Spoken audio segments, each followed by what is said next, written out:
বিপদ আসলেই প্রথমে বিশ্বনবী সাল্লাল্লাহু আলাইহি ওয়াসাল্লাম একটা দোয়া পড়তেন। তিনি পড়তেন ইন্না লিল্লাহি ওয়া ইন্না ইলাইহি রাজিউন। তাহলে বিপদ এলেই আমরা এখন থেকে ইন্না লিল্লাহ পড়ব, নাকি হায় হুতাশ করবেন?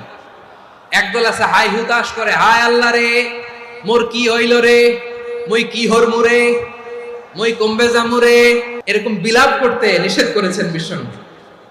কি করব, কই যাব, কি হবে, হায় হায়, এরকম হাহুতাশ আছে না নাই? বিশ্বাসীরা হাহুতাশ করে না, তারা ইন্না লিল্লাহ পড়ে। তারপরে বিশ্বনবী পড়তেন আল্লাহুম্মা আজুরনি ফি মুসিবাতি ওয়াখলুফ লি খায়রাম মিনহা।